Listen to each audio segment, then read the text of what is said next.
Hi, friends and family. Hey, loved ones. Hey, fools. Hey, magicians and gardeners. How y'all doing today? So I received so many streams, so many gifts, and so many blessings, and so much continuity. I shared a long video a couple days ago, and I didn't realize how long it was. With this new setup, I'm actually recording on my laptop, and it doesn't show me like the time. And so, like, it's just funny. I don't really know how long I've been going for until after I'm done recording, and then I see, like, yeah, how many minutes I was going for or whatnot. But yeah, um, that was like the longest one I've ever done so far. It was about an hour and a half, and it just kind of felt like I was rambling a little bit, but I did remember that it was for me and anyone who was open to choose to receive as well, because it is an offering, and it's just like an awesome practice that I get to choose for me and to also share and offer to we, um, to like just kind of share and appreciate like this opportunity that we have to transform things and to grow like through these challenges, these gifts and adversity, these trials and adversity, and our joys and our triumphs. And so it is like the continuity of like unification, unifying all of these things and allowing, making the room for the space, making the room and the space for the two sides of the one, and yeah, the one whole. And so yeah, I have been going into that the last couple of times, and it is just such a cool thing. I don't even know like where to begin, where to start, because it all like correlates, corresponds, and coincides with all these rhymes and yeah, all these lines. So it's just so fun and so magical, and it's just like freaking expansive and mind blowing, really. Like all these things, and it's so funny. It's just like a tidal wave almost of everything. So yeah, I do want to follow up with like a few things. Always like linking the old and the new. Yeah, the two. And so the third, yeah, the third can come through. So yeah, there's so many cool things today to share, and yeah, synchronicities, and just playfulness, like the playfulness of this adventure, and seeing it in those ways instead of it being like a chore or a drag or an obligation, like seeing life as an adventure and a gift and an opportunity and a play and a game. Yeah, and a stage to play it all out. Yeah. And so, yeah, I will just start where my current journal is open to. And I have a couple of other ones that I got out because I was reminded of a dream. And so I was looking for this dream that I had in the fall time or the winter time last year. And then, yeah, then we'll go from there. It's just so freaking awesome. So on May 12th, I opened up a little book called Illuminations. And it's just like a little visions for change, growth, and self acceptance by Stephen C. Paul. Oh, and Gary Max Collins. So Stephen C. Paul is the artist, and Gary Max Collins is the author. So it's just this little tiny book, Illuminations. And I flipped it open the other day, and I this little quote: "For all of these years, you've protected the seed. It's time to become the flower." Yeah. Stephen C. Paul, Illuminations. Visions for change, growth, and self acceptance. And then there was another one that said, "There's incredible beauty in the world. Open yourself to see it." Because it is all about opening and blooming and blossoming and growing and greening and yeah, all of those things. So, yeah, the flower. And perfect for May flowers. Yes, it's time of flowering and becoming and growing, yeah, and manifesting all these things. So, yeah, there were some dreams that I shared last time, and I looked a little bit deeper into those, and so I am grateful. And yeah, the lion and the cat keeps coming up, the archetypal lion and the archetypal cat, and those qualities emerging. So that's fun. And the dual side, the dual nature. Like, so this lion was tender and tough. Yeah. And also, there was like another character, like a pirate type of the thug, who was fierce and he was soft. He was tough and he was compassionate. Yeah. So he was a warrior, but he was also like very open and vulnerable.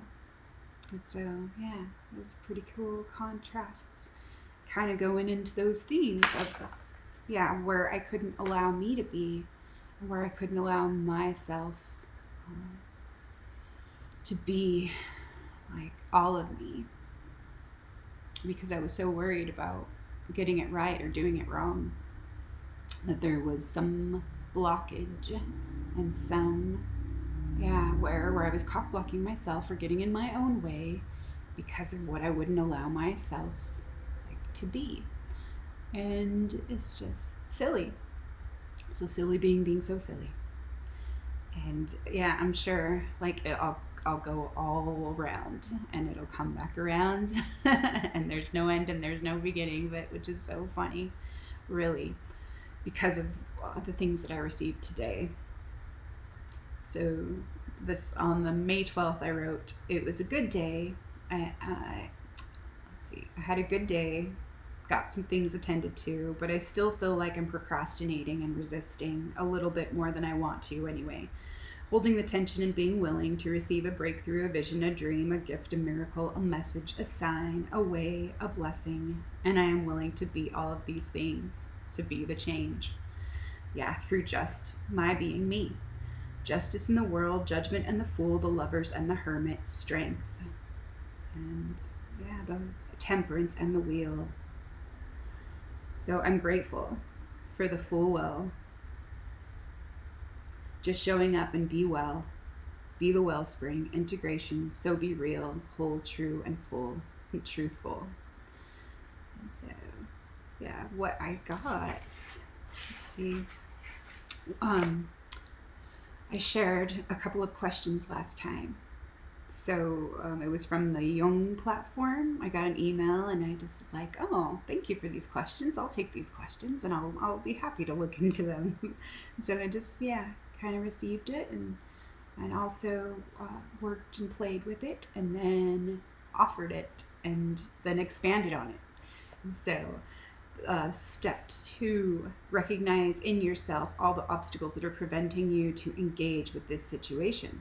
And what are your fight, flight, or freeze responses?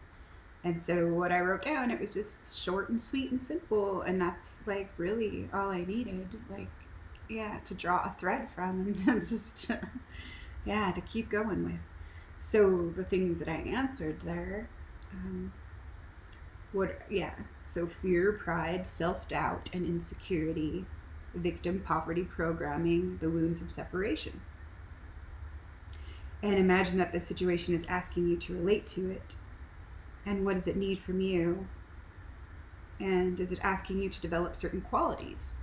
So I just wrote down something short, sweet, and simple. It was to remember all I am, to remember all we are, self-acceptance and self-love, true compassion.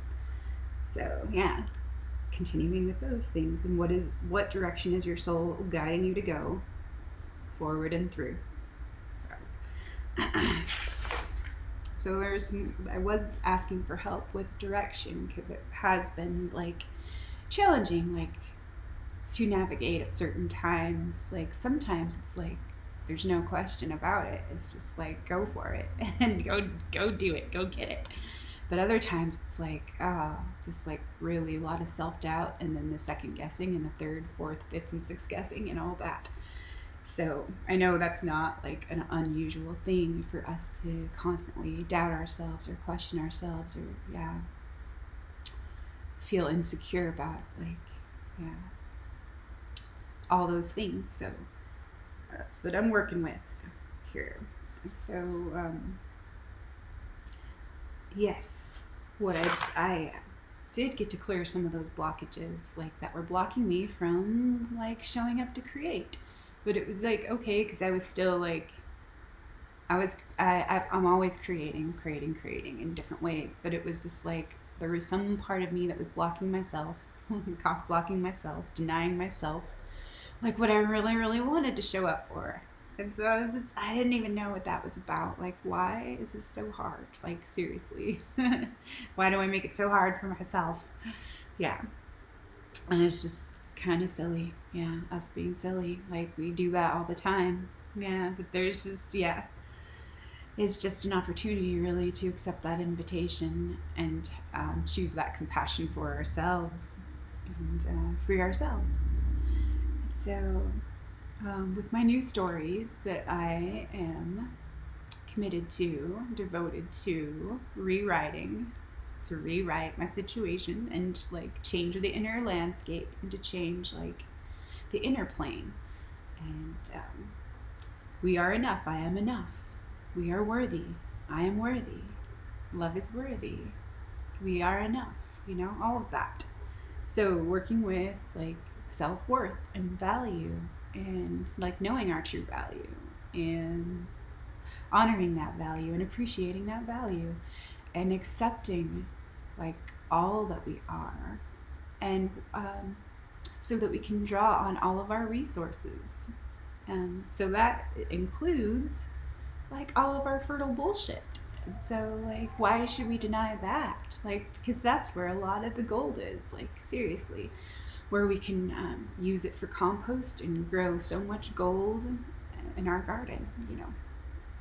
And so, yeah, feeling good about like these new true stories, and like that's where my focus is. Like, I'm not ignoring like what's needed or what may be lacking in certain areas, or yeah, still acknowledging and allowing the limitations that we have, but knowing that our limitations are the raw materials to develop our potential.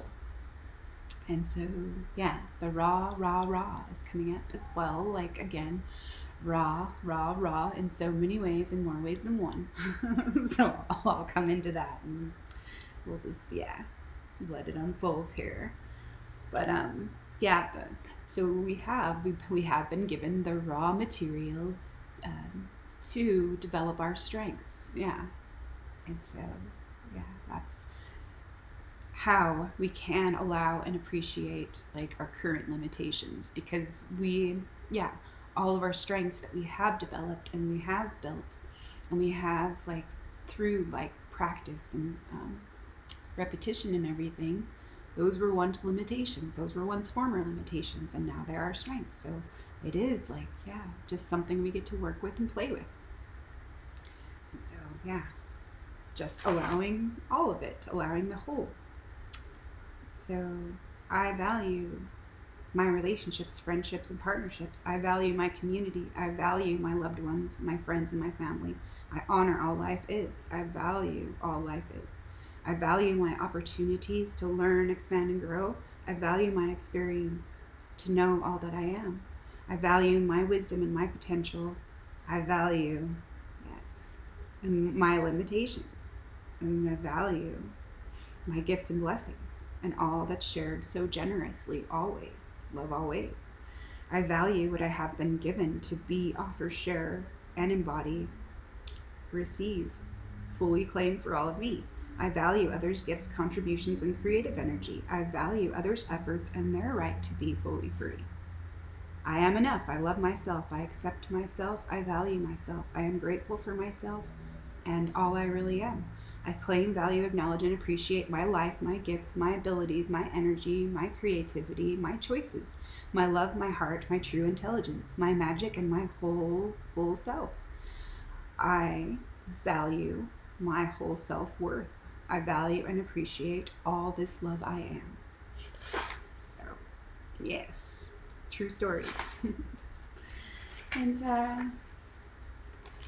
so the last couple days, yeah, I actually just followed my desire, my impulse to go paint. Like I hadn't painted for a couple weeks, I think. Yeah, it's been a couple weeks, and so I just wanted to go try some fun things and just allow myself. And it didn't have to be like an all or nothing type of thing. Like where, yeah, sometimes like that was where my mindset was in certain ways. That was a huge obstacle where I'd get in my own way. Was that yeah, telling myself how it had to be, like through like that idealist or that super ego, and like that inner tyrant. And yeah, it's just silly.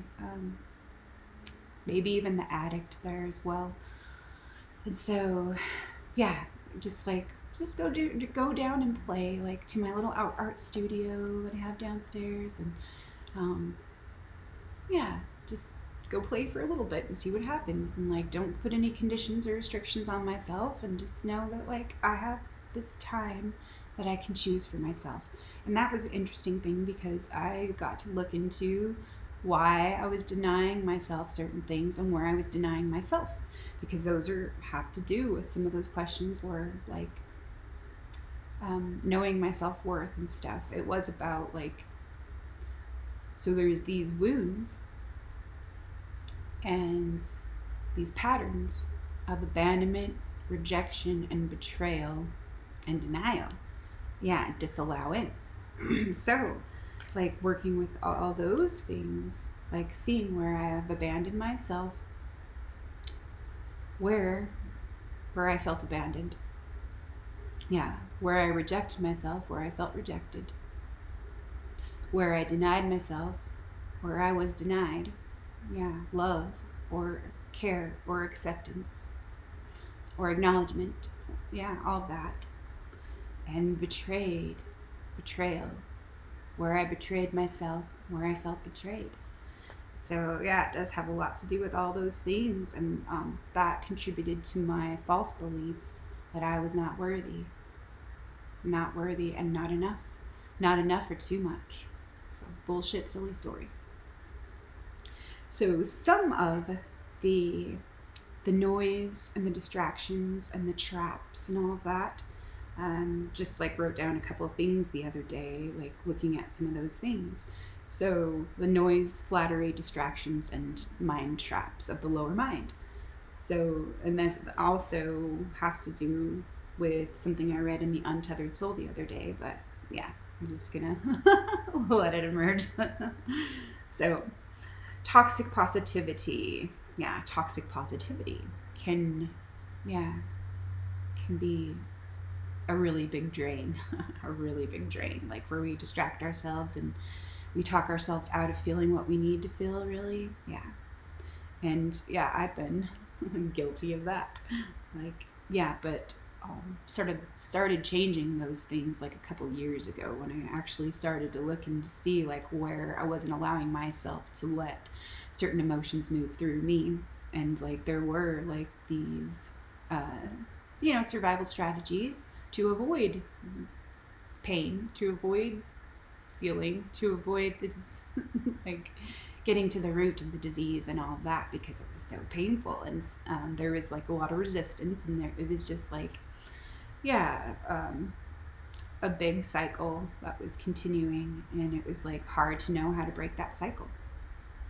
So toxic positivity and spiritual bypassing: avoiding, denying, rejecting, hiding, minimizing, devaluing, dismissing, suppressing, clinging to, or pushing away, dishonoring, disconnecting, disallowing, recycling through suffering again and again. And so what do I get to choose? So allowing, acknowledging, expressing, surrendering, offering it all back to live in the moment, to be here, alive, right now, to be love, alive, here now. I let go of the need to feel good, yeah, or that bliss bunny high, to feel right, or feel comforted or comfortable. I let go of the need to make others feel good, or comfortable, or comforted, or pleased. And I choose to relax into love. Centered, grounded, and rooted in love, I surrender, allow, and relax into love. All my power, my truthfulness, self-love. So I let go of the pressure to prove that I am worthy. I let go of the pressure to prove myself, to explain myself, and the pressure, to improve myself, to be enough or to measure up. I let go of the need to receive positive feedback, warm fuzzies, bliss bunny highs, external validation, and love from the outside. I let go of the need to get an emotional response or evoke positive emotions from others. I will relax into love and be guided by love. And through love, in love with love, I let go of emotional manipulation. I am willing. I let go of the need to fix or change others. I let go of the need to fix or change myself. I let go and I will choose to be open to change and changes. And I am receptive to all life is offering me right now. Like seeing the value of all the gifts here now. And although I have been so focused on changing and transforming things, I know I can allow them to be just as they are without that need to fix or change anything. But if the opportunity is coming up, yes, I'm willing and I'm receptive. So, I am receptive to all life is. I'm receptive to all life is offering me and we now. And what can I offer back? My presence, my joy, gratitude, blessings, and praises. Accepting, responding, engaging, acknowledging, surrendering, enjoying, releasing, appreciating, honoring. I choose to value myself. I choose to trust myself. I choose to honor myself. I choose to love myself. I choose to own myself. I choose to govern myself. I choose to free myself. I choose to be myself. So acknowledging, surrendering, enjoying, honoring, blessing, thanking, celebrating, receiving, and forgiving. All forgiving. So there were a couple things. I felt like this weird, really weird, jittery tension come up. And it was just it was so strange, feeling so nervous. It was feeling those intense feelings of social anxiety that I used to get so severely, even just a couple years ago. I've worked through a lot of that, just by showing up to different things, especially in the last few years, in the last 5 years, showing up for myself and showing up for my relationships and showing up for what I really wanted. These groups that I was invited to, and I was yes, that's what I want. That's what I want for myself, and to be with others that share the same kind of goals and kind of like-minded values and all of that, and creativity and learning and growing and all of that. And so in the last couple of years, I really did benefit so much from showing up and being willing, feeling the fear and showing up anyway, determined anyway, because it was so important for me to choose life, because I knew if I didn't choose life, I wouldn't still be here. And that was a choice that was put right in my face many, many, many, many times, where it was just oh my gosh, there was no way to deny that, that I wasn't choosing life and I wasn't choosing to live. And it's just getting that close to death, and it's just wait I changed my mind, I want to live. But it's just I've had to go through so many extremes in my lifetime. And that was something that I remembered the other day, was a little circle that I had in February. I think it was for in bulk, and it was just a comment that I had made. Sometimes we do need to go to extremes, to the polar extremes, until we find out what fits for us, until we find our own middle way.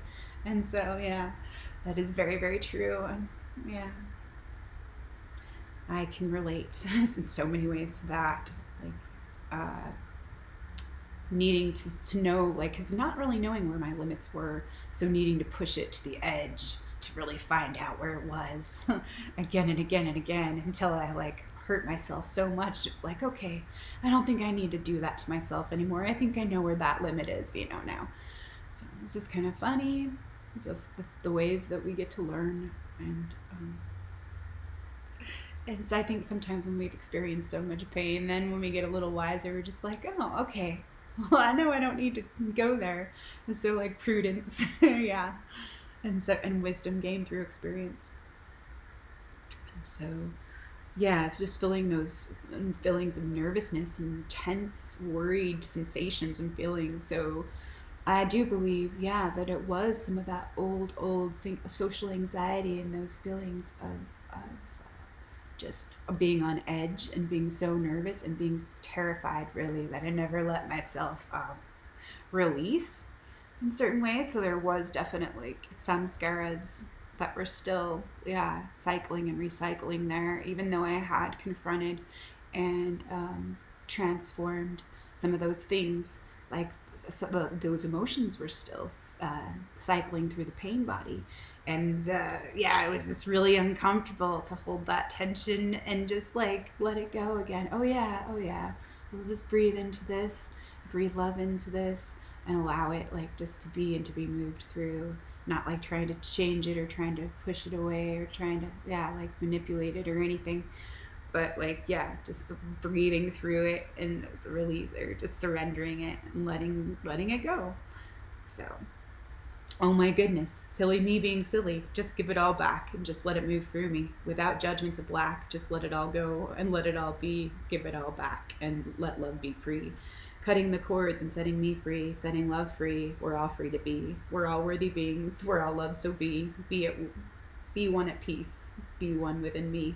Be one at peace. Unity. Be one at peace and be free. Be one at peace and know me and we, the center of all things. Know myself and be free. Be one at peace. We are enough. I am enough. There is enough for all of us. Yes. Amen. And so let it be. Gratitude, appreciation, receptivity, honoring my choices, gifts, blessings, and responsibilities. Opportunities. I am willing to expand, grow, surrender, learn, and change. I am willing to be all I am. I am willing to love all I am. I am willing to own all I am. I am willing to know all I am. I am willing to receive all I am. I am willing to honor, care for, and free all I am. I am willing to trust all that I am.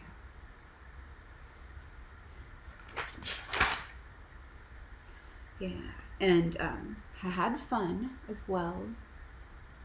I just going downstairs to my art studio and just playing around with some things for I got to do that for 2 or 3 days in a row, and I really super enjoyed that. And when the paintings were dry, like, so I did a few paint pours. Yeah, maybe I'll show them in my next video, share them with all you.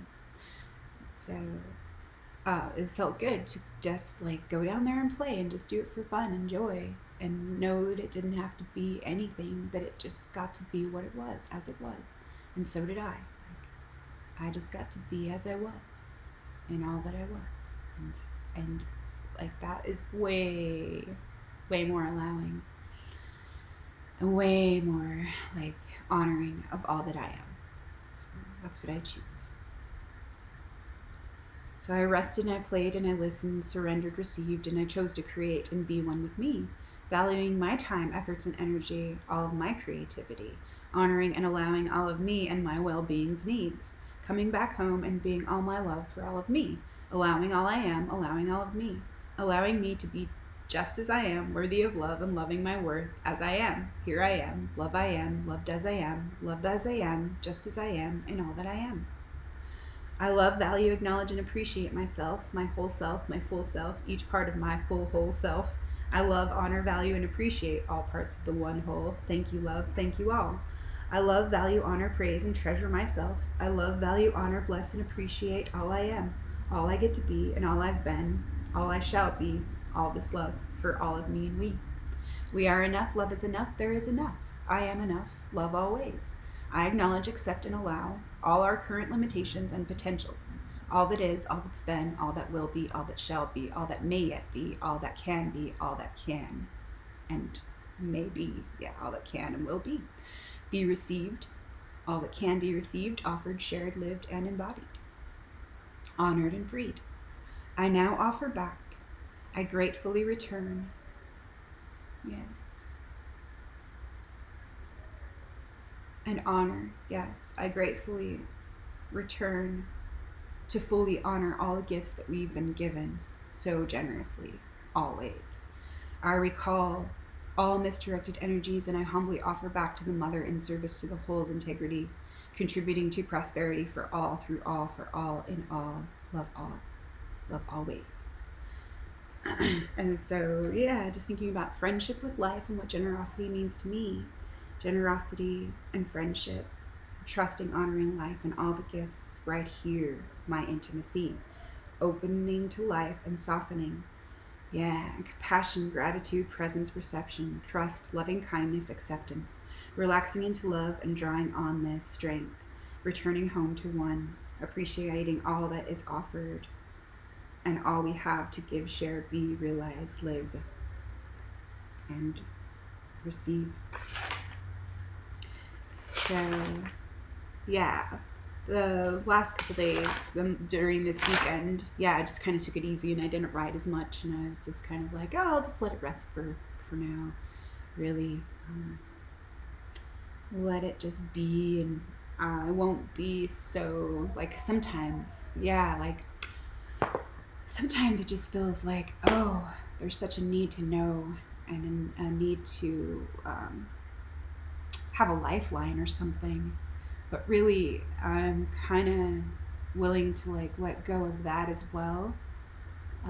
It is good to remember certain things, definitely, but I feel like, there's this craving though, like that is one of the links in the chain of slavery, where always searching, always seeking something outside of me, and just remembering that it's always within me and I can bring it forth and through me. But like I can just let go and surrender and be here now and know that everything is as it's meant to be right now. It's just waiting for a response and or allowance to be, or the freedom to be, or so it's like, what am I clinging on to, or what am I unwilling to let go of, or what is it that I'm afraid of losing if I just let myself go? And so have been practicing observing and witnessing and watching. And so the watcher's been coming up. And also like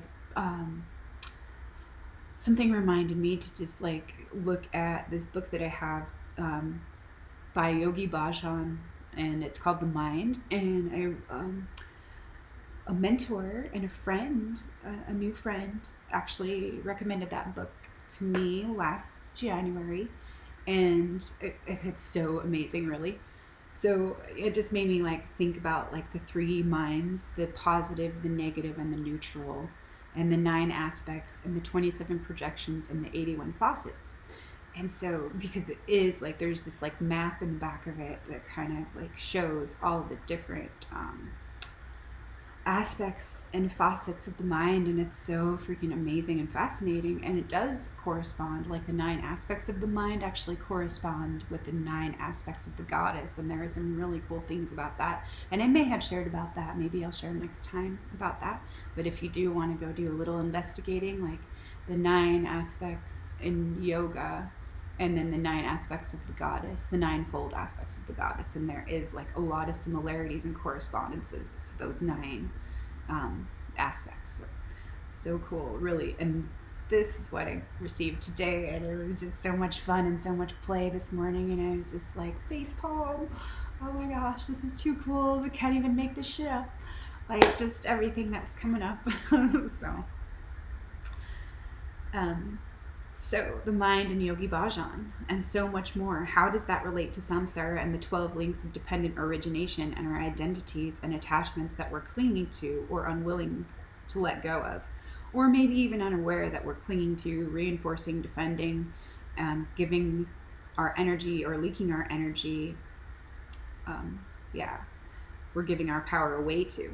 The false image, the small self, the ego for ego preservation, status, false security, false control, vanity, pride, self-righteousness, craving, ego flattery, closed rigid ways, fear-based cycles of fear and desire on the wheel of suffering.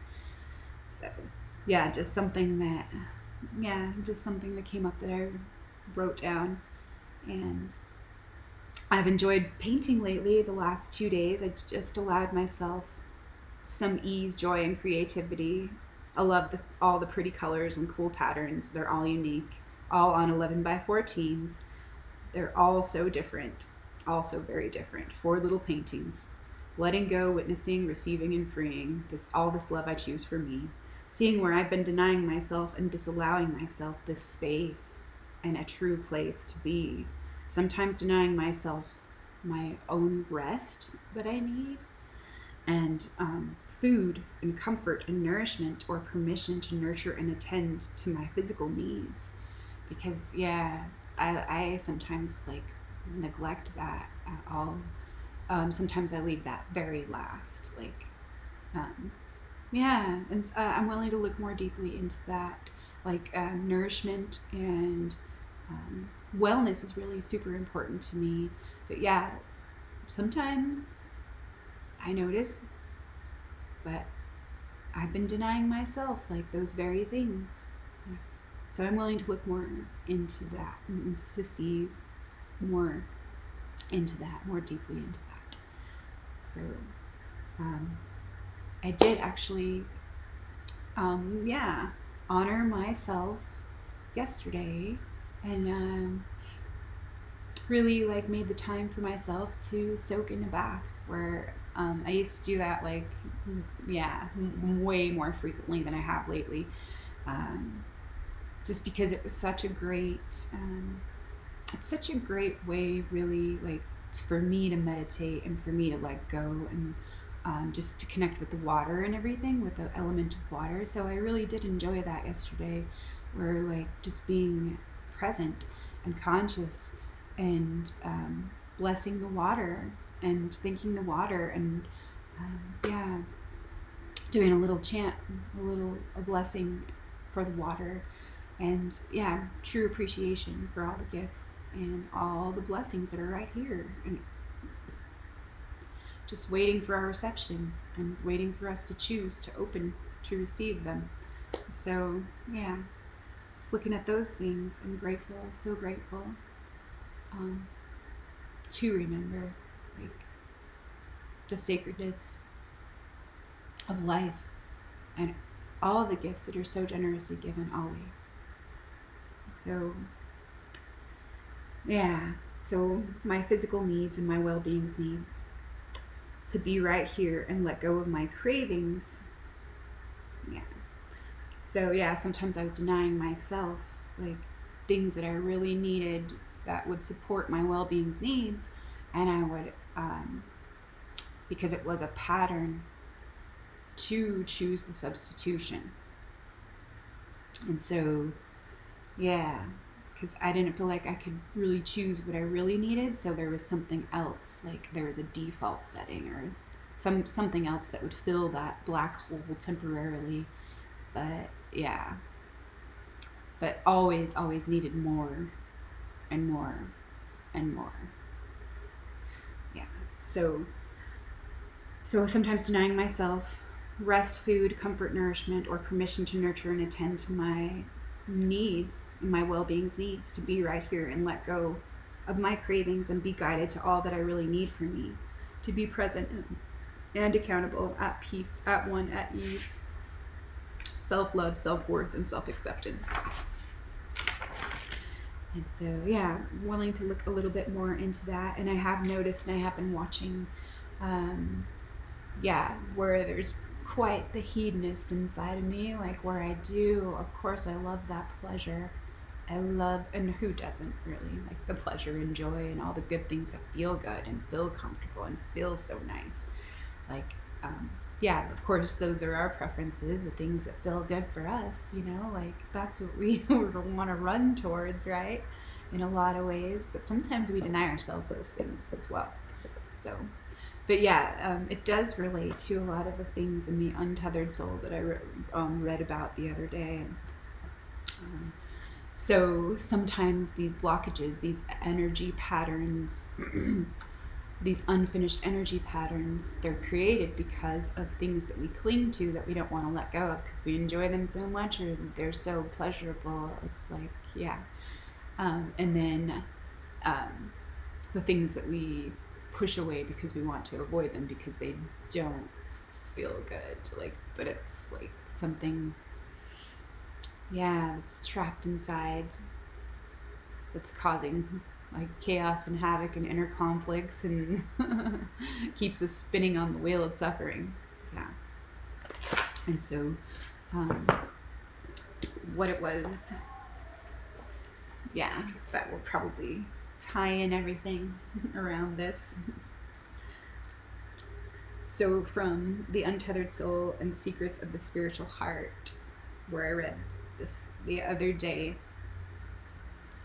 So it's not easy to keep energy together in one place for long. As you willfully struggle to keep these events from passing through your consciousness, the energy first tries to release by manifesting through the mind.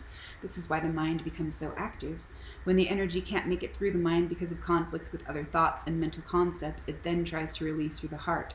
That is what creates all the emotional activity. When you resist even that release, the energy gets packed up and forced into deep storage within the heart.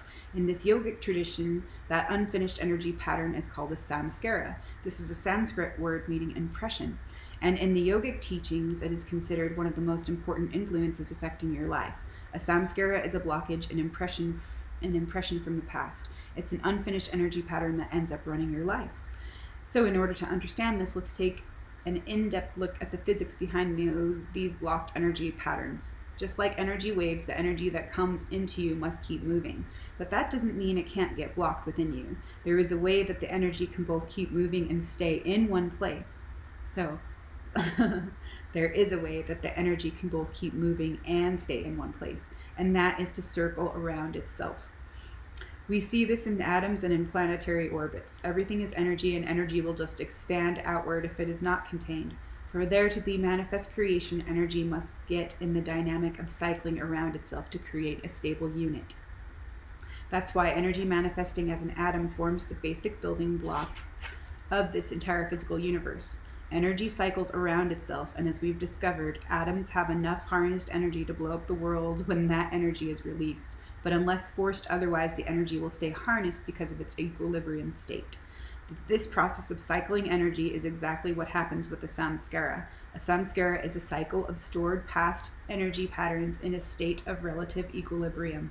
It is your resistance to experiencing these patterns that causes the energy to keep cycling around itself.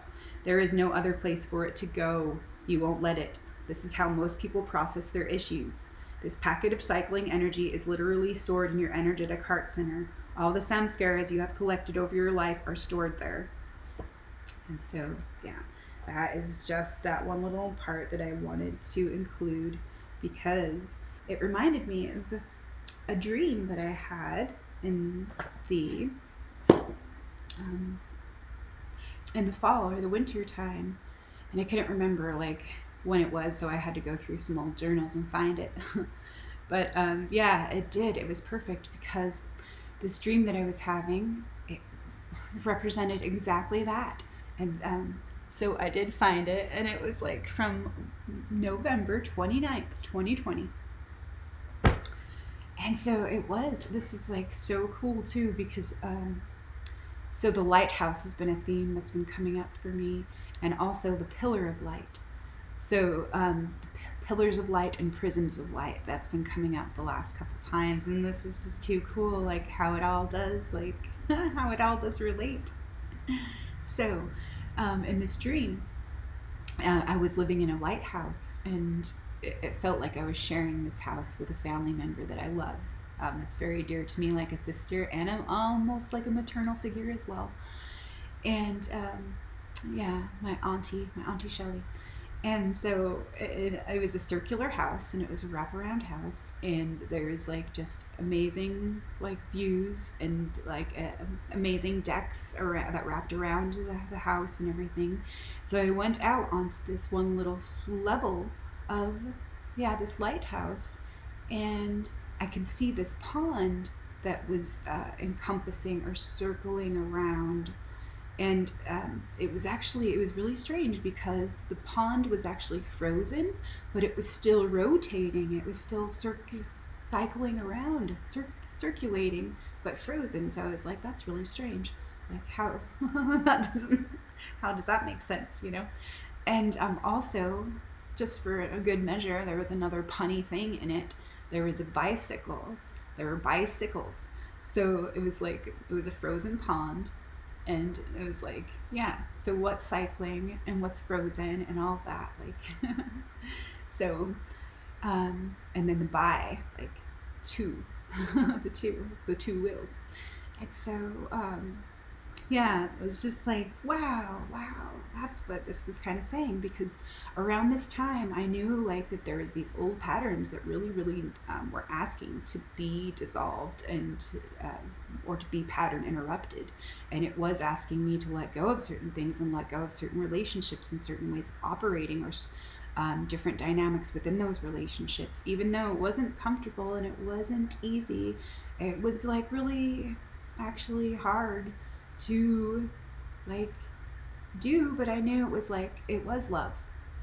It was choosing love for me and we. And so yeah, it's really cool to look back and see certain things in hindsight now and like have that clarity and then make these new connections.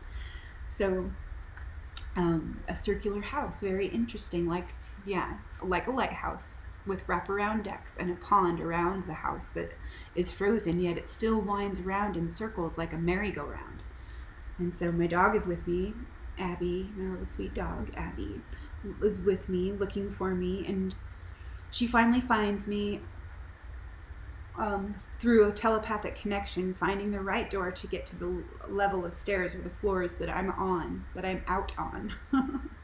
One of the deck levels that I can overlook like most of the house and the surroundings. So the interior and exterior. So the inner and the outer. There's super great views, really open and wide perspectives with very interesting inside to very detailed and decorated eccentrically or eclectically. Lots of symbols and different styles that are synthesized, but I've made it mine. And I think some of these things remind me of my Aunt Shelley. We might share some of this house together. The kitchen reminds me of her heart. And there is a little rolled up carpet with designs and patterns that belongs to her. So I'm watching the merry-go-round pond that is like frozen, and there are lots of bicycles and things going around. LOL, maybe it's really the house spinning around. I don't know. Funny. So before this, I do remember something else. Yeah. And so, yeah, there's my husband. He's playing an instrument. So we're both learning how to play different instruments, and we also know how to play, like, yeah, several with various levels of various levels of skill. And I always agree that he is pretty dang good at what he puts his mind to, and his good, wise choices and skills, his talents. That's why I like trying out some of the things that he chooses, and I'm pleasantly surprised that I'm good as well, although I probably wouldn't have tried these things on my own until I saw how good he was and how easy he made it seem in certain ways. So the bicycles in the frozen pond going around like on a carousel. Oh, I forgot how to spell. LOL. It's night and I'm hanging out watching from the side view. Yeah, maybe one-sided. Maybe it's like a one-sided thing. Maybe that's what it was. And I hear my cousin Summer, who is Shelley's daughter, walking by. They're both walking by, and I say something. I'm not sure if they heard me, but then they start to come back to where I am, and they did hear me. So we're talking about the bicycles in the pond because it's really strange and surreal, not something we really see every day. We can't remember what else we exchanged, but I think we do share some of this house, or certain levels anyway. And it's a little cold outside. Summer's wearing a scarf. LOL. Well, that's a little punny, little punny as well. So like the dual nature. So my cousin Summer is wearing a scarf because it's cold outside, but it's winter. Yeah. So that was just like a lot of funny things like right there. So the kitchen and nourishment and nurturance, the heart, the hearth, the home, planting seeds. The lighthouse spinning, the spinning pond that is frozen but circulating or rotating, the winter cold and symbols of regeneration, and all of those other things. Walking outside and views, wide, clear perspectives, promises of spring. Yeah, because of some of the symbols that were on that rolled up carpet. They were the pine cone and cherry blossoms and apples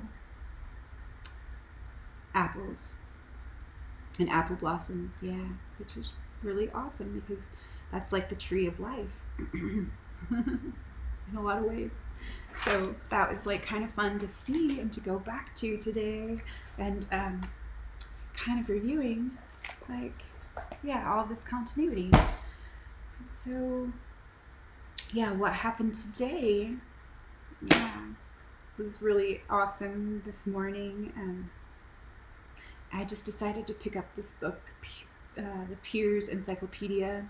It could even be Pears, but I think it's Peers. Pears Encyclopedia of Myths and Legends, the Orient.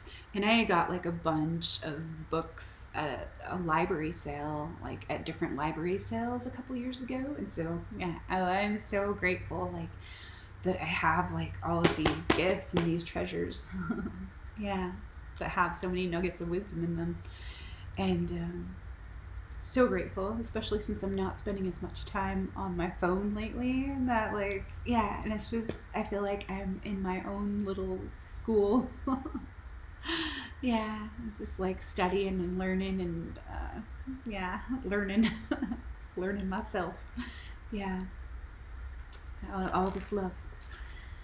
So, yeah, what, Rama has been definitely coming up the last month or so.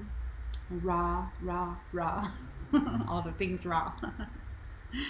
And a couple weeks ago, I don't even know, to tell you the truth, but that came up, and it was like the raw actually corresponds to the solar current. So there's dual currents.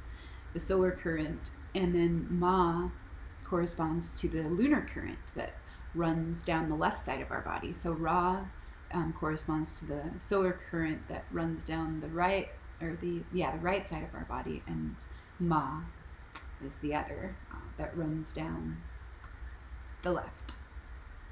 And so I wanted to go back and look at this book because I hadn't like known before that, like, a lot of this is like so new to me. Like I was familiar with some of the archetypes and some of the myths and things, but really like haven't looked into it as much as I wanted to, and now I get to, and it's just so fascinating, really, like all this, like the Hindu mythology and all these things. But yeah, I wanted to look into this a little bit deeper, and I just flipped it open and kind of went to like, oh, this page here, and it is about the pillar of light, actually, and then it happened again, and then it was just like, okay, this needs to be shared. So it's all about like, yeah, these unifying the two, the dual nature, and yeah, the unification and the union, the reunion, and like balance and harmonization, and yeah, that harmonic resonance and synchronization, and realization, all these things. So it is said that in their ignorance, Brahma and Vishnu both claimed to be Lord and Creator of all. As they argued upon the formless primordial sea, a shining fire pillar, the lingam, rose up before them. The astonished gods agreed to seek its source. Taking a boar's form, Vishnu dived beneath the waves, searching for the lingam's base. Brahma, in the shape of a swan, flew upwards, seeking its summit. But though they searched for 1,000 years, neither was successful.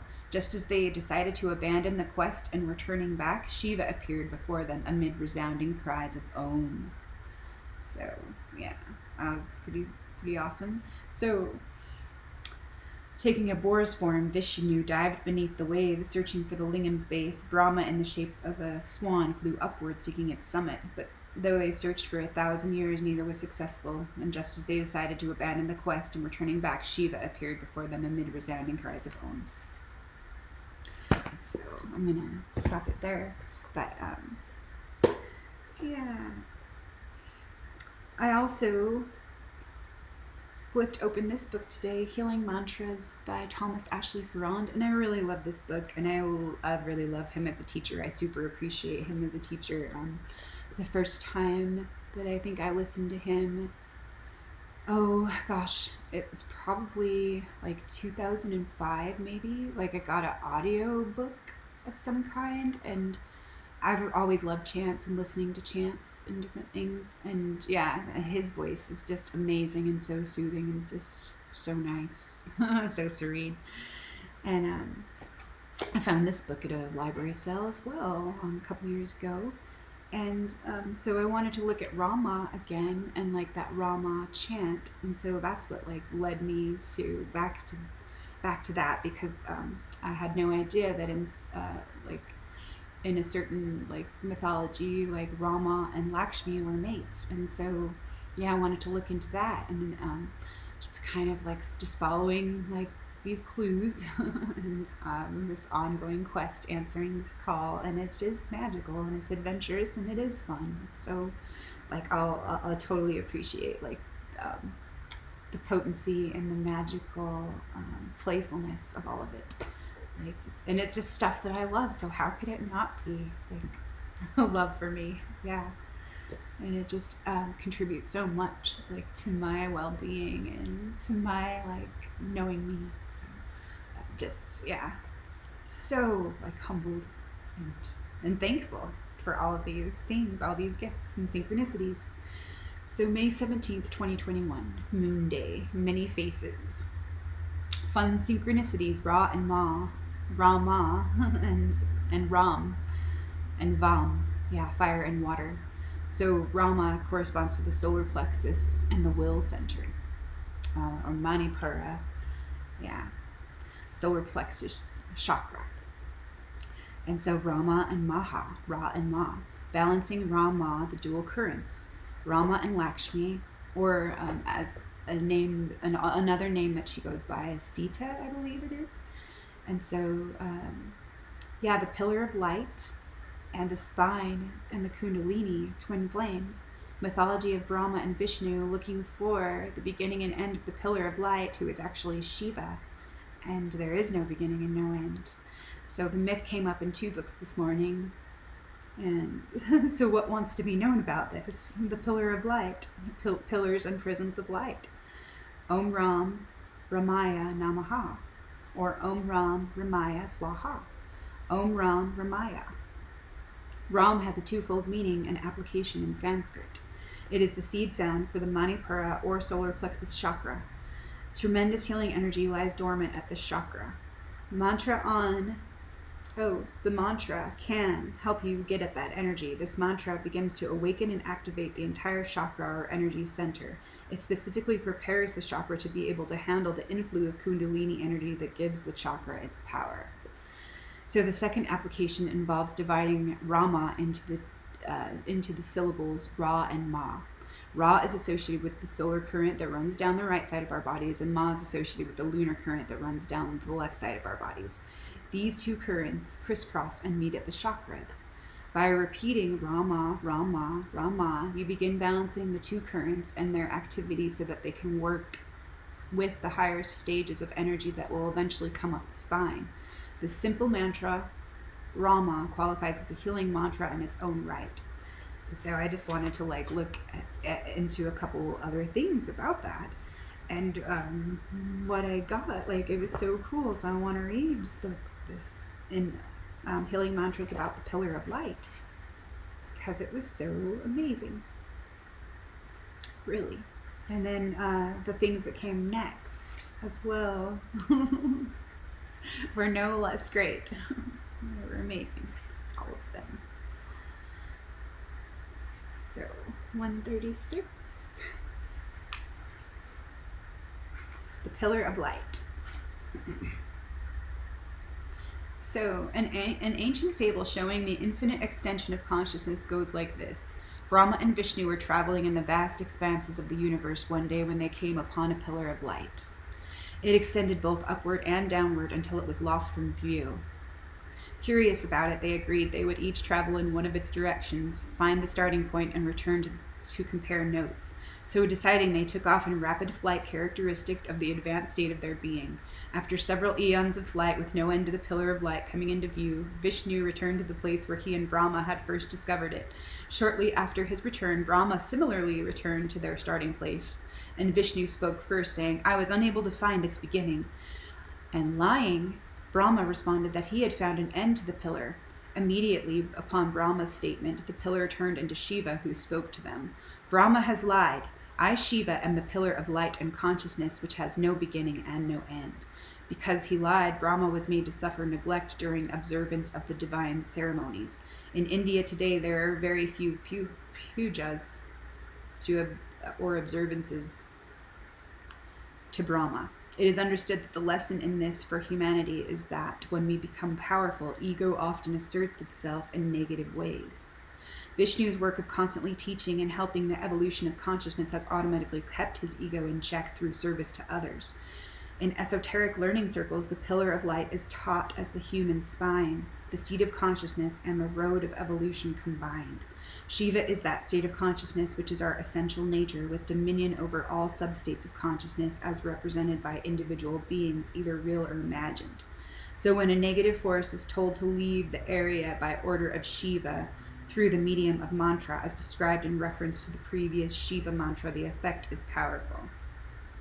So I just thought that was cool. So because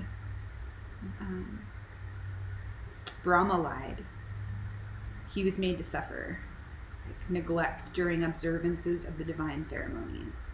Let's see. And because it is understood that the lesson in this for humanity is that when we become powerful, ego often asserts itself in negative ways. Vishnu's work of constantly teaching and helping the evolution of consciousness has automatically kept his ego in check through service to others. And so, yeah, that's really awesome, because that does relate to what I shared last time about the 4 pillars of being happy. And that was from an article by Lisa Renee on energeticsynthesis.com. And those things were expansion, connection, service, and gratitude. Yes. So expansion, connection, gratitude, and service. The 4 pillars of being happy. So, yeah, and so yeah, I thought that was really cool. The solar currents, Ida and Pingala. And yeah, making the room and all of that. So, Rama.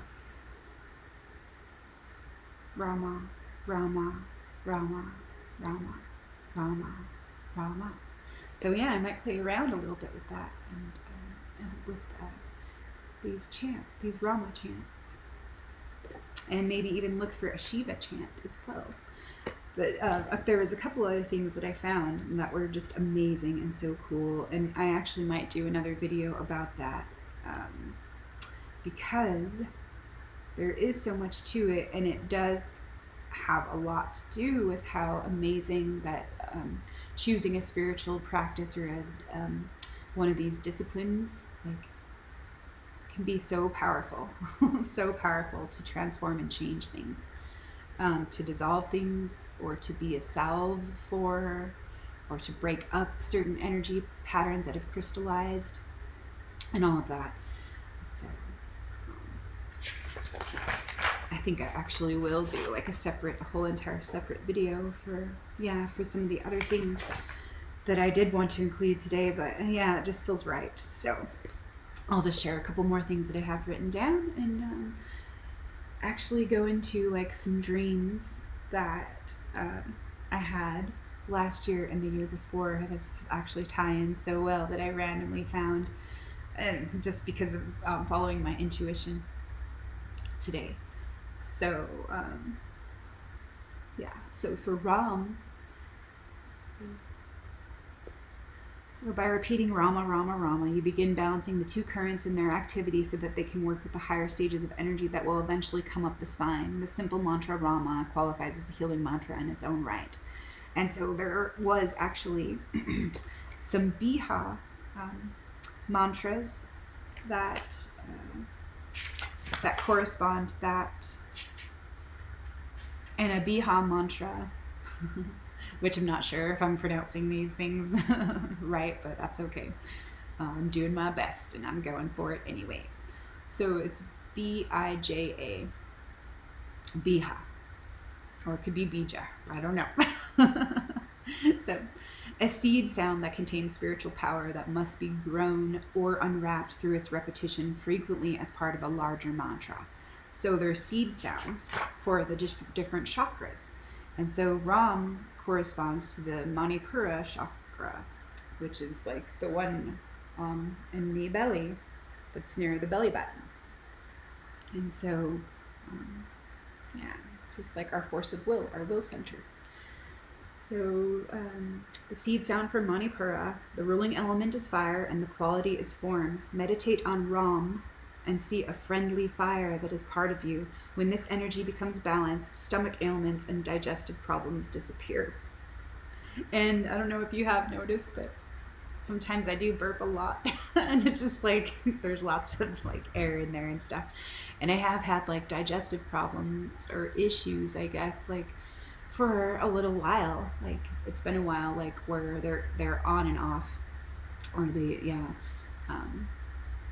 sometimes like they have like little flare-ups and stuff, and it does depend on what I'm choosing in my diet as well. Like I know that if I eliminate or reduce gluten greatly, then it doesn't like occur as much. But yeah, there are like some digestive imbalances that I have been working at correcting for the last couple years, actually, like where they've improved so much from what they were, but I still have like little ailments.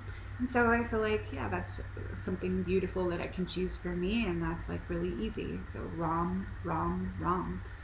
And so imagine, like meditate on Ram and see a friendly fire that is part of you. When this energy becomes balanced, stomach ailments and digestive problems disappear.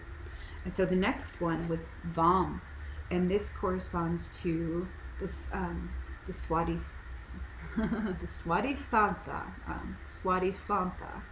which I've never like heard it that way. That's the sacral chakra, located at the genital center.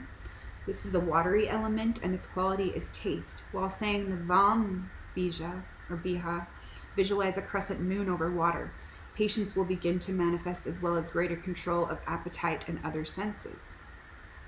And so, I thought that was pretty cool, because that one is like a water element, and the Ram is a fire element. And so this is like the fire element and the water element. Fire and water that I've been working with the last little while as well. And then the next one that I found, I just kind of thought like, I think that just feels right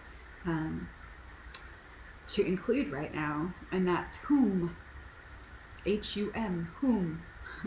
The seed sound for the Vasuda chakra, which is the throat center, the throat chakra.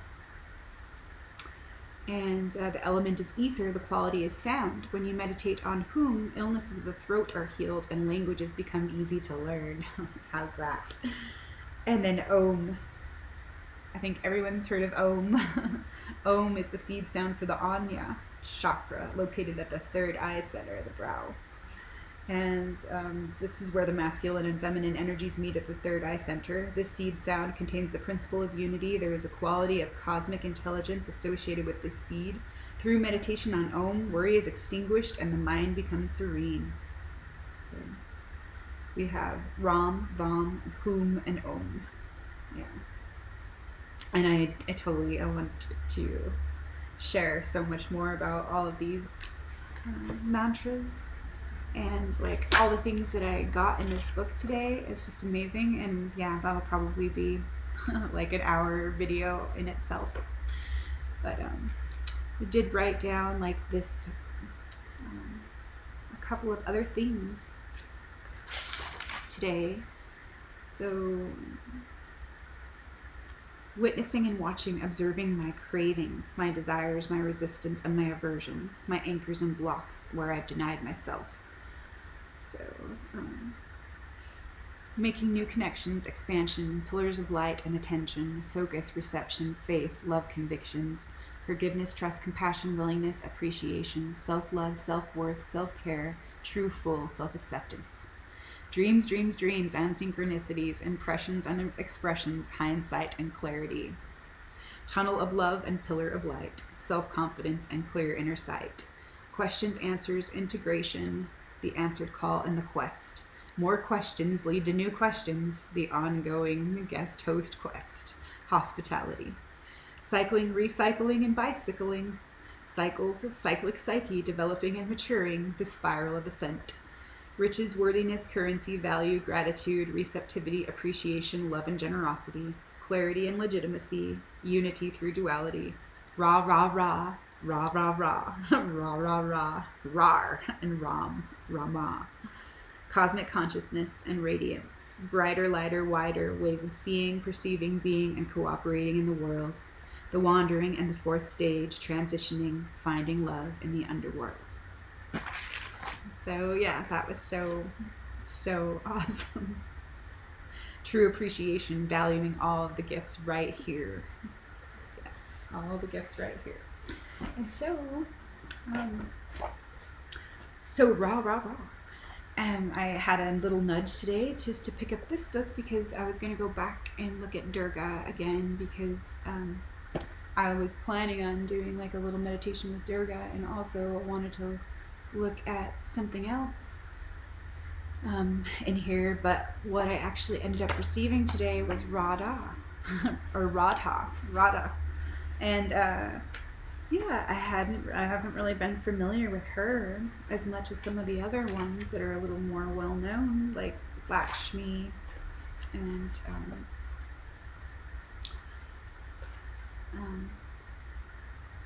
Saraswati. Yeah, she was the one that I was going to look for. Yes. But what I opened to today was Radha, and that was like so super interesting and awesome. Yes. This is by Kalatrobe, Visualizations of Hindu, Greek, and Egyptian Deities. So, Radha. So Radha is blessed. She is blessed with a love whose fulfillment creates cosmic consciousness and God realization. Yet she is still prone to the human failings of jealousy and depression.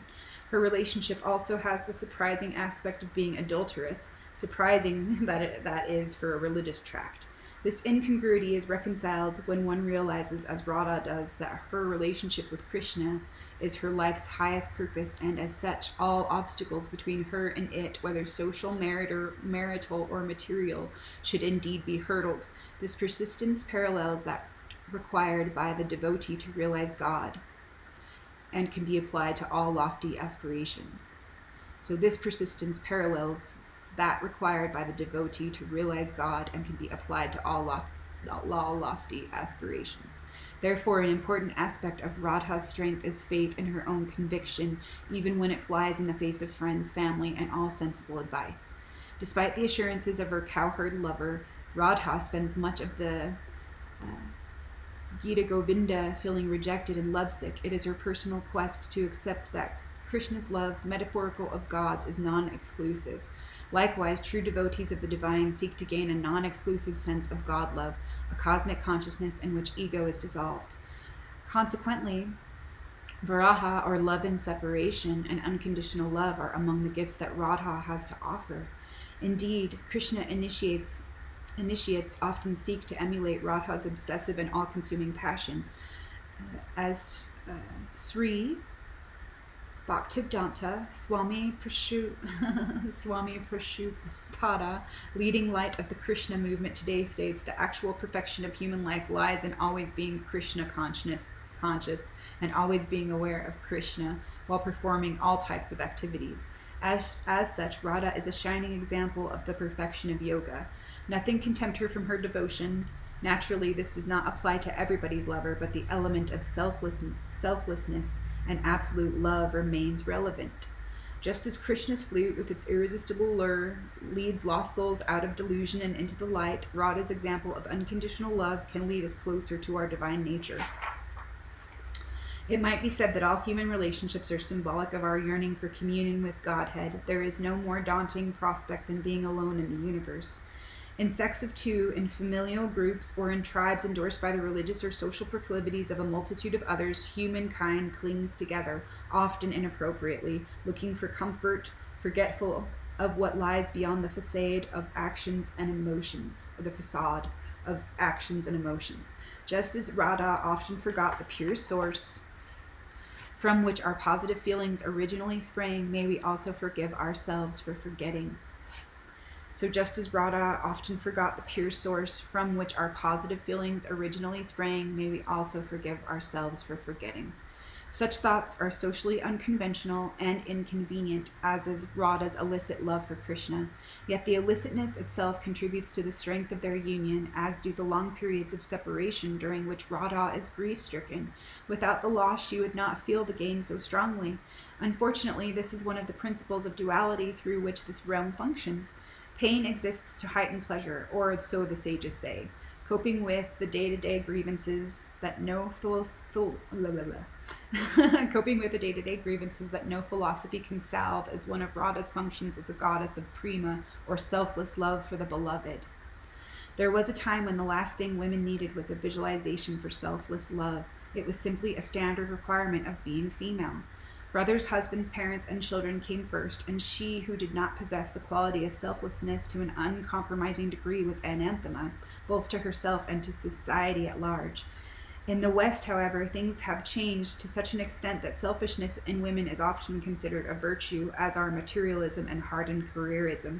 This single-mindedness has been essential in tipping the balance from the rampant chauvinism of the past to a closer proximity to sexual equality, but for those of the younger generation brought up with a strong sense of individuality and ambition, it can sometimes be difficult to express one's gentler traits, the aspects of humanity, not just femininity, that have been habitually manipulated and recently discarded. This is a case of throwing the baby of spiritual transcendence out with the cleansing bathwater of challenge.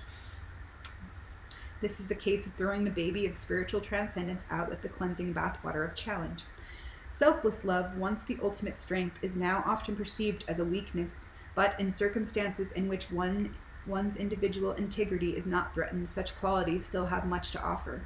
This does not necessarily mean being a martyr to a partner or elderly parent in the time-honored manner. The point is to act not out of duty, but in response to an inner prompting. There are occasions when giving is called for and when giving is right. There are also occasions when compliance to the demands of others would mean mere servility. It is up to one's own intelligence and modernity to discriminate. When it is right, Radha can help us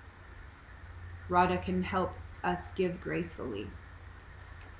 Selfless love might be required when, for example, a partner needs to broaden their horizons and progress individually.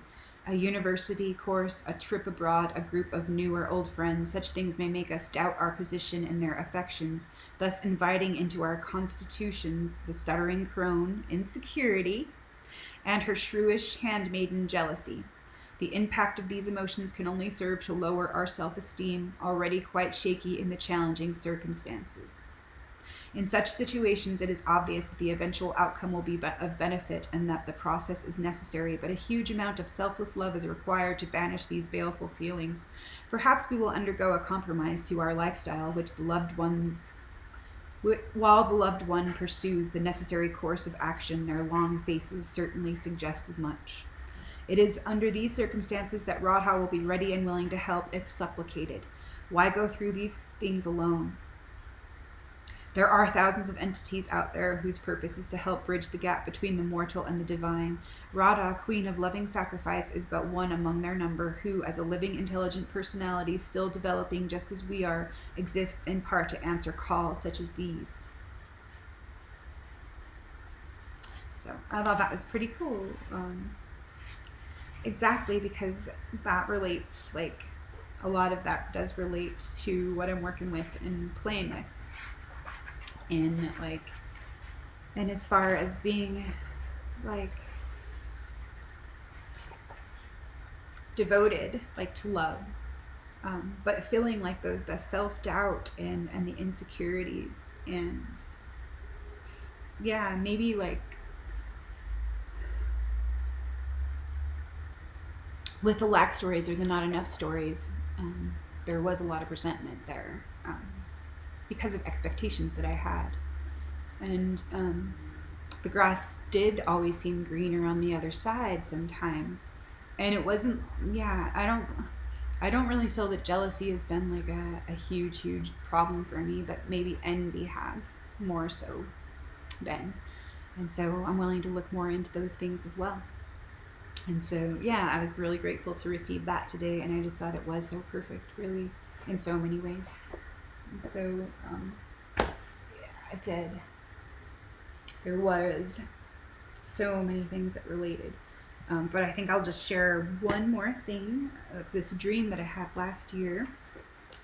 And then I'll probably record another video all about these synchronicities that I had and healing mantras, and how like golden how golden like all these offerings are, like really. So it is just so beautiful. So grateful. Appreciate this so much. And I appreciate my choices and everything that is available and accessible, like right now, and that always has been, and that, yeah, and that will be, yeah, things that will be accessible. So this is a dream journal that I've had, that I filled up some of it. It's a little tree of life journal that my husband gave me for Christmas one year. And I was just looking in here, and it just, oh my gosh, it just was funny. It blew my mind. I just have to laugh at myself sometimes. So it's about value and about self-worth. And this is from March 6th, 2020. So, LOL, this one was a weird one. This is Stepford Wives, RFID chip programming, sex kitten, death, Mormon template, brainwashing, controlling, subversion of women and culture. So, LOL, it's like I'm viewing this map of women's lives, or their views or perceptions of their unlived lives, or their almost lives, or their ideal lives, or the lives they've been told they should have and create, or the lives that have been stolen or given away through the good girl, the perfect wife, the good woman, the proper woman, the be a lady mindfuckery. Man, it's like nothing is allowed to be thrown away, and it's taking up so much space. There's so much creative energy, like cycling with old stuff, dreams, ideals, programs, and beliefs. There's all sorts of things like a grandmother would have, doilies and dolls, cats and kittens, that look of soft feminine lace, old photos of family, and the cats are everywhere, LOL. Even the kittens are dying here. There's no space for life here, only memories and stories and what ifs and almosts. We're trying so hard to be good, worthy enough that we've filled our lives up with all this old stuff that we really don't want and don't need, but find it impossible to give up. And it's like we believe we need to be perfect to be worth anything, so we hold on to all these expectations or stories, myths, beliefs, and are unable to see the layers of programming and conditioning. And maybe we are starting to see all the layers of what we've believed, and it is uncomfortable, and we're not sure how to start repairing or cleansing or cleaning or straightening or attending. It's all a program of domination and control, but it's dressed up as an archetype of Stepford Wives and go along to get along. It's going to be fine. And I did get a definite feel of the dream that this program is being cleared and dissolved, resolved and collapsing, coming apart at the seams as it no longer is needed or serves us to be stuck in this pattern of trying to please. The patriarchy, father, son, husband, grandfather, half in and half out. Oh, half in and half out. Oh, I got it. Okay. Here we go. Let's try that again. So it no longer serves us to be stuck in this pattern of trying to please the patriarchy, father, son, husband, and grandfather. Yeah. I guess I don't know like why I left it there, but the next page is another dream. But, yeah. Let's see. Keywords. Oh, let's see. Spinning. Yeah.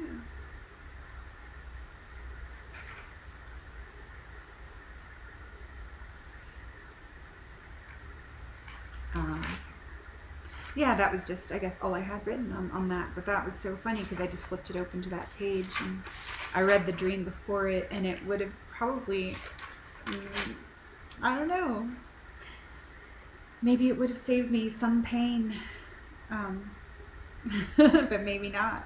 Like if I would have remembered it, because this dream that I wrote down before was from March 2nd, 2020. So, recollection or just a snippet of a dream. I'm sitting with a guru or a wise old man of some kind, a yogi or a master, a Merlin of the mind. And we're talking about wisdom, simplicity, discernment, perception, projection, illusion, games, and clarity. We're sitting around a glass table with a chessboard. I'm not sure. Anyway, something is mentioned about seeing deeply and communicating. The room is interesting, a little on the dark side, lol. It's just dim lighting in certain parts, but brighter in others. Lots of interesting symbols, artifacts, and talismans, etc., classy and otherworldly. I think I say something like, wow, it's kind of cool that we're able to see in new ways that we haven't been able to. Not since you, meaning that I'm talking to the Merlin character, meaning that he is the seer aspect and we are beginning to see through the veils of illusion in new ways now. And then I'm in the backyard with some of my family members, and I'm telling them some things about esoteric philosophy, and I'm like, yeah, and I'll tell you something else. Like, I don't care, I'll tell you, and I'm kind of referring to conspiracy and hidden truth, etc. And, oh yeah, like, I don't care, I'll tell you, but you may choose not to hear me. So, yeah, and they do kind of look at me weird and they're unsure of how to respond. And then I say to my dad, I think you're just going to stick with the New York Times propaganda. And of course, it's different in his eyes because he trusts the source not to tell him lies. Oh, big sigh. And I'm kind of joking and I'm like making gagging noises because really it's all silly noise. And we open the gate and we go our own ways. No hard feelings anyway. Almost said no fart. No fart feelings anyway. No hard feelings anyway. So, yeah, that's kind of funny. Like, that was back in March. Yeah, at the beginning of March. So, that is kind of funny, like, in certain ways where I felt like, man, I guess, like, if I tried hard enough and I just, like, said the right things, like, maybe I would be able to convince some of my family of certain things. But it is funny coming back to this to see that today, where it was like that really was like kind of wasted energy trying to change someone else's mind about things, but it actually was an opportunity and a blessing to change my own mind and to change my own ways of being and my own ways of operating in the world, but not of it. So there are like so many other dreams as well, like that I picked up from last year and from a year ago and a couple months ago that all relate. So maybe I'll do another video about dreams, about all these dreams, but they all do relate in certain ways because everything relates to everything. So this is funny, like all these new connections. So in April. So this is about the dual nature. Yeah, I was having a dream about the dual nature of the two, about a boy and a girl. And so one aware and one asleep. One aware and one asleep to choices, actions, and responsibilities. A combination, of two people, but more like more like one is an addict that is unconscious and acting, playing a role that's been handed down, inherited, autopilot, playing out. The comfort zones that we know, the familiar safe zone, the misery we know, and we think we can control, we think we can conform or control. Yeah. And so, Yeah, this was a dream where it was like a communal home, and I was sorting through some dirty laundry, and like actually I decided just to let the group like take care of their own laundry, and I just had to sidestep out the front door.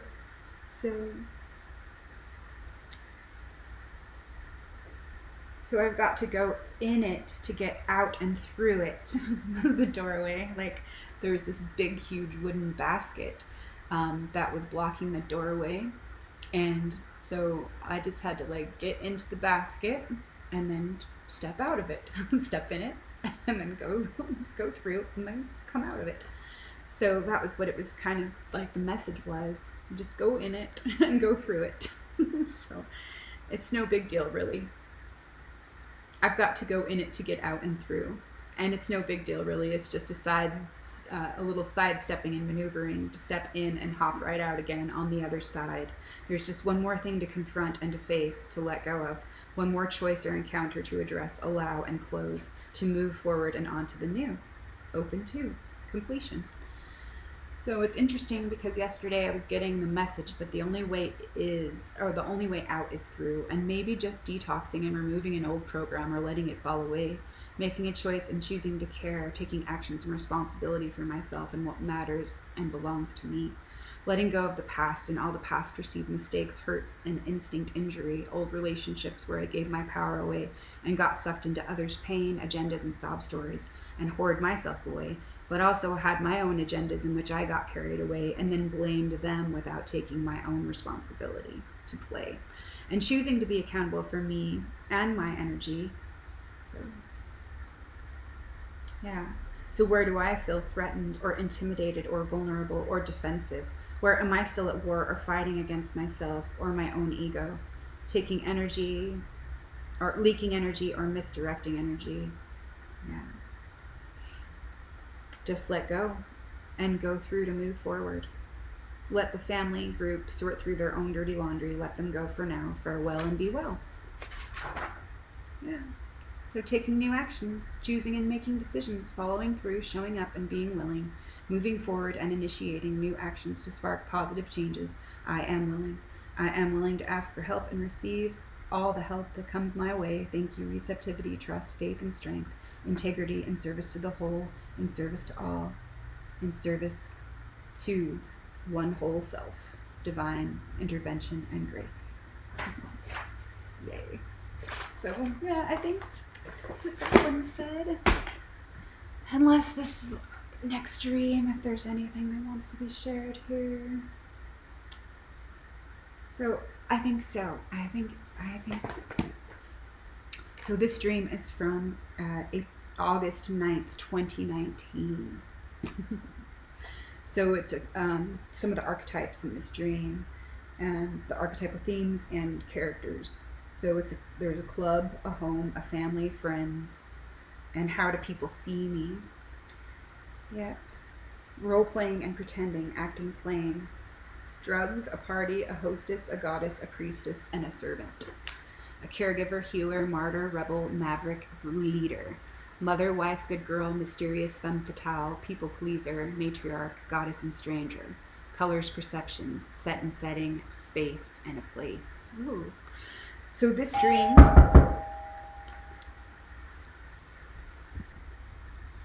dream is hazy, but I remember a few things. We're supposed to hang out with family and friends at a dance club or a bar, the new churches to worship or sell and exploit the goddess. And I don't really feel like going or being there. I mean, I love family and being with loved ones, but it doesn't really feel like my preference. I'm a bit repelled by the energy or the feelings of the place. There's stuff going on behind the scenes in the foggy, dim light of the shadows, and not seen for what it is in this light. Seems like we're sitting at banquet tables waiting for entertainment of some kind and maybe some food and spirits. Comedy for tired, dull minds and underdeveloped imaginations. And the same old lines and formulas, bread and roses, distractions of all kinds to keep us from seeing or claiming receiving, following our own heart's truth and light. I feel like I can't really be seen here very well, and I'm feeling like an odd thumb, not very comfortable or at ease here. Doesn't feel very welcoming, It doesn't feel very welcoming, open, safe, warm, or comforting. It feels a little edgy, Is this my comfort zone being stretched?